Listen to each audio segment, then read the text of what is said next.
Baik, Assalamualaikum warahmatullahi wabarakatuh. Perkenalkan, nama saya Fajarul Kafi dari kelas Teknik Industri 20A.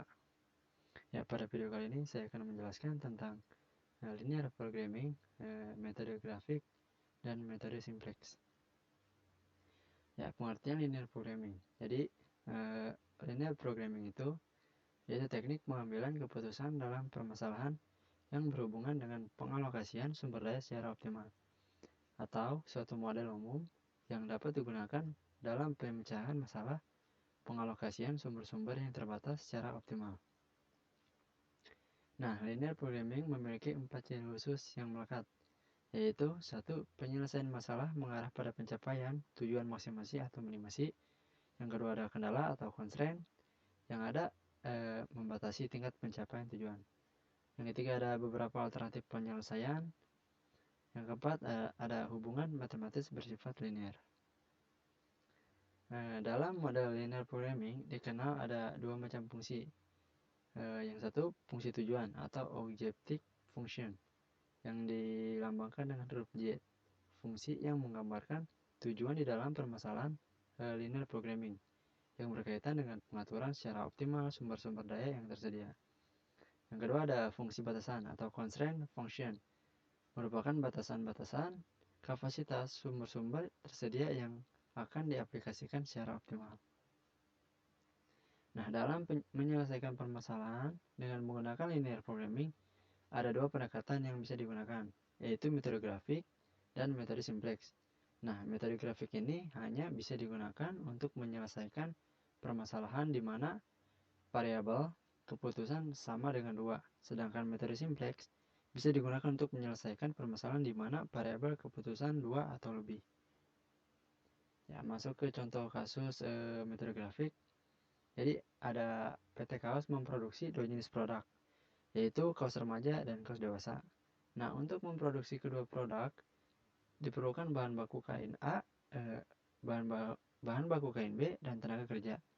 Maksimum penyediaan kain A adalah 60 kg per hari, kain B 30 kg per hari, dan tenaga kerja 40 jam per hari. Nah, laba per unit kaos remaja sama dengan Rp40, dan kaos dewasa sama dengan Rp30. Kebutuhan setiap unit produk akan bahan baku dan jam tenaga kerja dapat dilihat dalam tabel berikut. Jadi udah ada tabelnya di sini.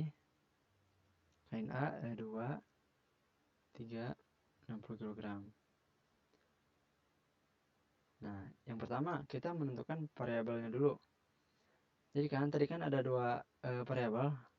Yang pertama ada kaos remaja dan ada kaos dewasa. Nah, di sini kita tentukan kaos remaja itu dengan X1 dan kaos dewasa dengan X2. Fungsi tujuannya yang apa? Yang ini. Di laba per unit. Jadi 40X1 plus 30X2. Dan fungsi kendala atau constraint batasan 2X1 ditambah 3X2 sama dengan 60 kain A. Dan yang kedua ada 2X2 sama dengan 30 kain B. Dan yang ketiga ada 2X1 ditambah X2 sama dengan 40 untuk tenaga kerja. Nah, penghasilannya seperti ini. Yang pertama 2X1 tambah 3X2 sama dengan 60. X1 sama dengan 0. X2 sama dengan 60 dibagi 3 sama dengan 20. Untuk titiknya berarti ada di titik 20 yang X1. Yang kedua ada X2 sama dengan 0. Kemudian X1 sama dengan 60 dibagi 2. Ini kan masukin yang Z-max tadi.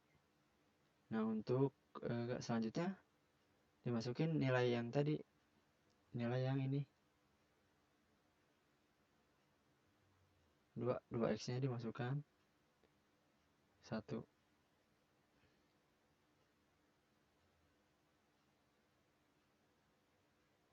Kemudian yang kedua ada 2X2 sama dengan 30.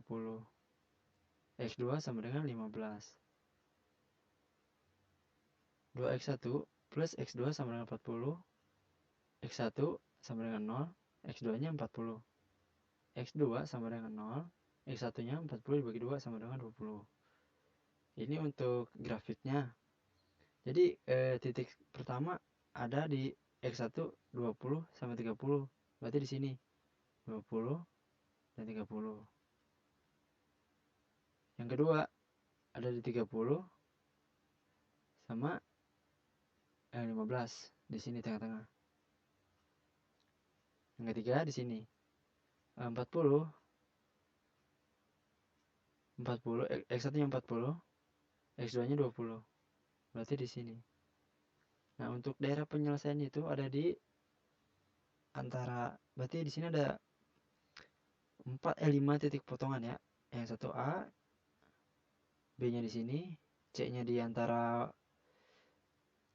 garis soal nomor 3 dan 1, kemudian D antara 1 dan 2, dan terakhir E.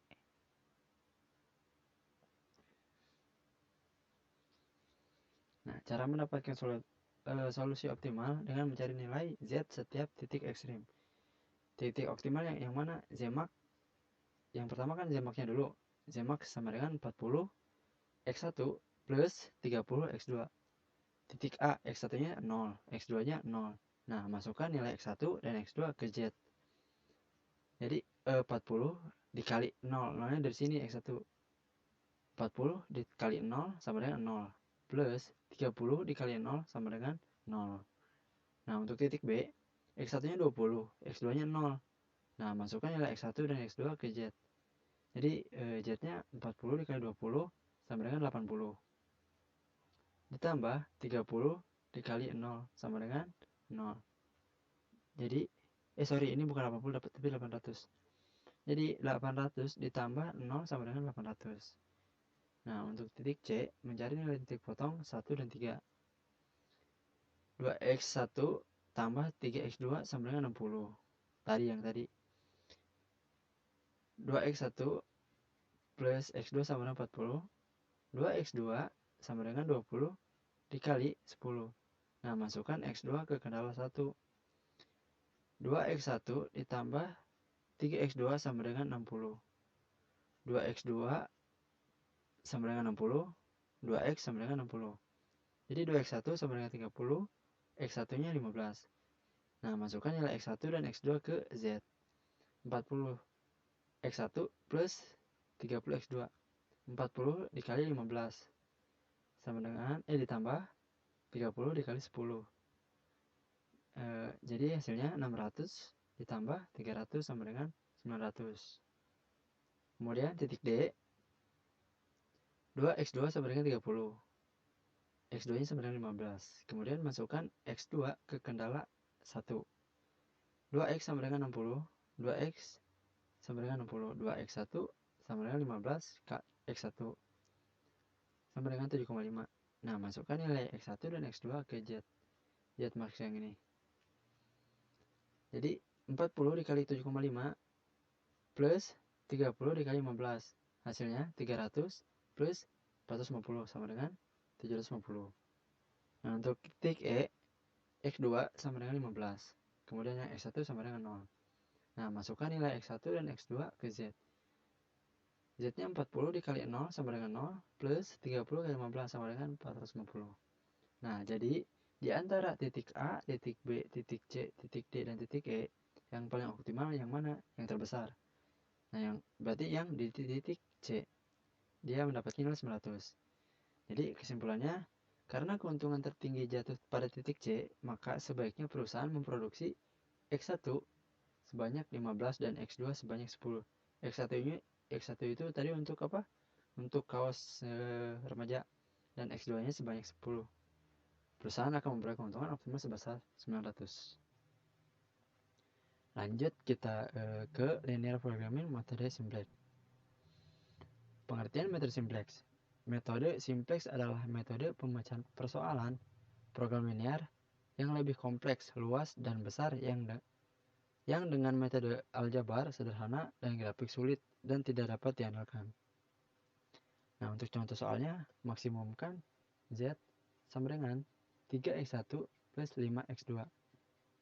batasannya atau kendalanya ada sini ada 2x1 lebih kecil sama dengan dari 8. Yang kedua ada 3x2 lebih kecil sama dengan dari 15. Yang ketiga ada 6x1 plus 5x2 lebih kecil sama dengan dari 30.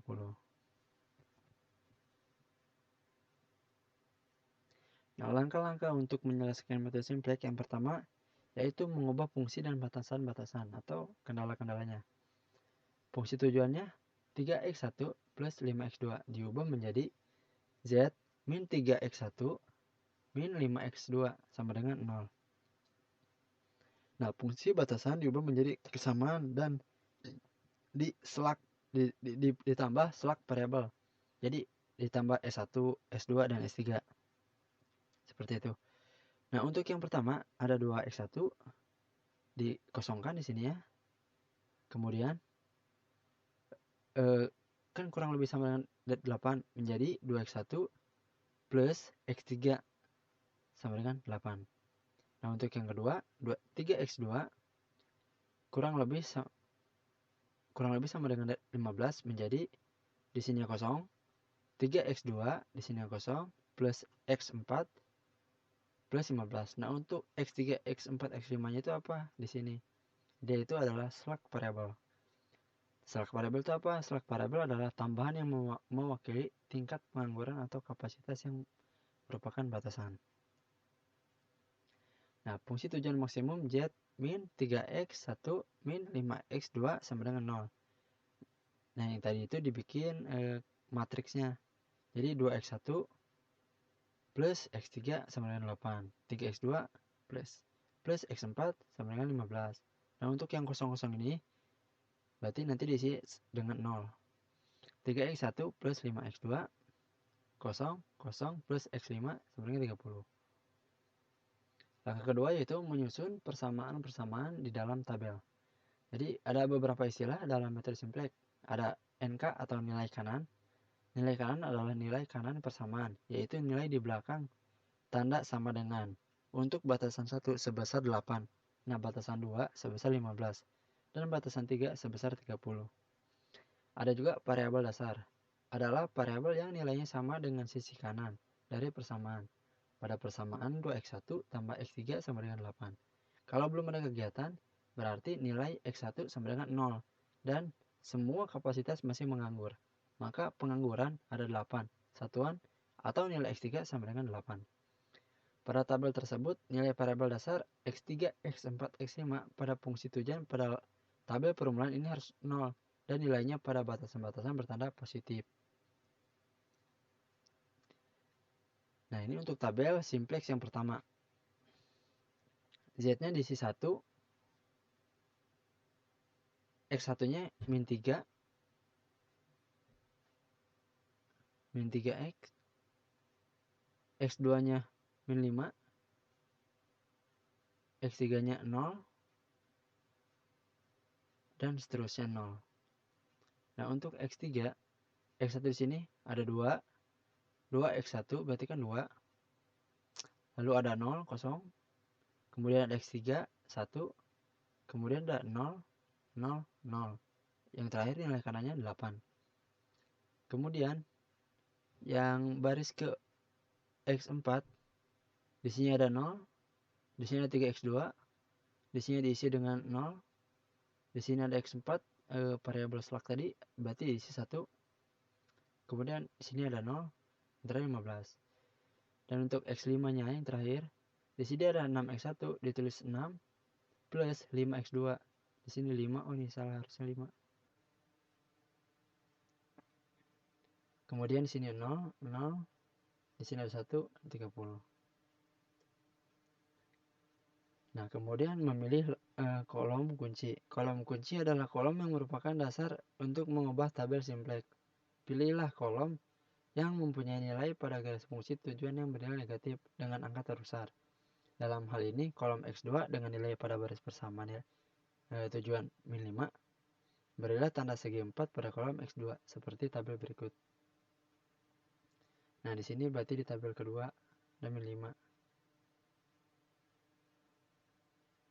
Jika suatu tabel sudah tidak memiliki nilai negatif pada baris fungsi, tujuan berarti tabel itu tidak bisa dioptimalkan lagi atau sudah optimal. Nah, baris kunci adalah baris yang merupakan dasar untuk mengubah tabel simplex dengan cara mencari indeks tiap-tiap baris dengan membagi nilai-nilai pada kolom NK nilai kanan dengan nilai yang sebaris pada kolom kunci. Indeksnya itu nilai kolom kanan dibagi nilai kolom kunci. Untuk baris batasan 1, besarnya indeks 8 dibagi 0. Baris batasan 2, 15 dibagi 3 sama dengan 5. Dan baris batasan 3, 30 dibagi 5 sama dengan 6. Nah, pilih baris yang mempunyai indeks positif dengan angka terkecil. Dalam hal ini, batasan kedua yang terpilih sebagai baris kunci. Beri tanda segi 4 pada baris kunci. Nilai yang masuk ke dalam kolom kunci dan juga masuk dalam baris kunci disebut angka kunci. Nah, yang kelima adalah mengubah nilai-nilai baris kunci.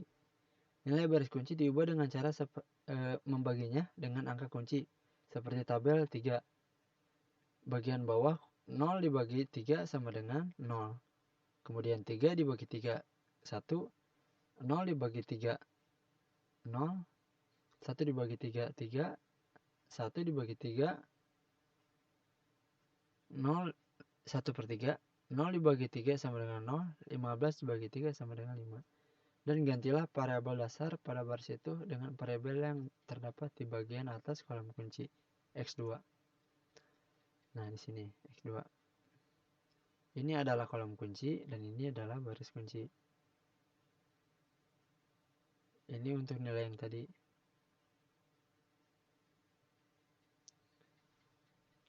Nah, untuk kolom kunci, variabel yang diperbaiki. Nah, elemen kunci itu nilainya harus 1. Sedangkan kolom kunci nilainya harus 0. Jika itu, baru bisa dikatakan optimal. Nah, yang keenam adalah mengubah nilai-nilai selain pada baris kunci. Rumusnya baris baru sama dengan baris lama minus koefisien pada kolom kunci dikali nilai baru baris kunci. Baris pertama seperti pada tabel 0, 1, 0, 1/3, 0, 5. Baris kedua, jadi ada berkesinambungan antara baris yang baru dengan baris yang lama. Nah, kemudian baris yang keempat dengan batasan ketiga. Tabel pertama nilai lama dan tabel kedua nilai baru. Langkah ketujuh, melanjutkan perbaikan. Ulangilah langkah-langkah perbaikan mulai langkah 3 sampai langkah ke-6 untuk memperbaiki tabel-tabel yang telah diubah atau diperbaiki nilainya. Perubahan baru berhenti setelah pada baris pertama atau fungsi tujuan. Tidak ada yang bernilai negatif. Nah, jika sudah tidak ada yang bernilai negatif, berarti sudah optimal. Nah, pada baris ke-1 nilai barunya ada 0, 0, 0, 5/6, 0. Sudah tidak ada negatif. Kemudian baris kedua ada min 3, 0, 0, 5/9. Ini masih ada negatif. Baris ketiga tidak berubah karena nilai pada kolom kunci 0. Nah, tabel simplex final hasil perubahan seperti ini. Jadi sudah tidak ada di kolom kunci dan baris kunci sudah ada 0. Dan kolom kunci kan tadi harus 1 ya. Kolom kunci nilai harus 0. Sedangkan elemen kunci nilai harus 1. Baris pertama Z tidak ada lagi yang nilai negatif, sehingga tabel tidak dapat dioptimalkan lagi. Dan tabel tersebut merupakan hasil optimal. Dari tabel final didapat X1 sama dengan 5/6, X2 sama dengan 5. Nah, Z maksimumnya 2/7 setengah.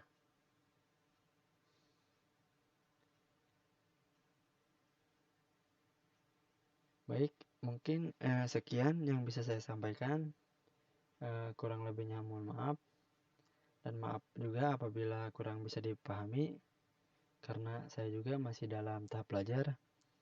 Kurang lebihnya mohon maaf. Saya ucapkan terima kasih. Wassalamualaikum warahmatullahi wabarakatuh.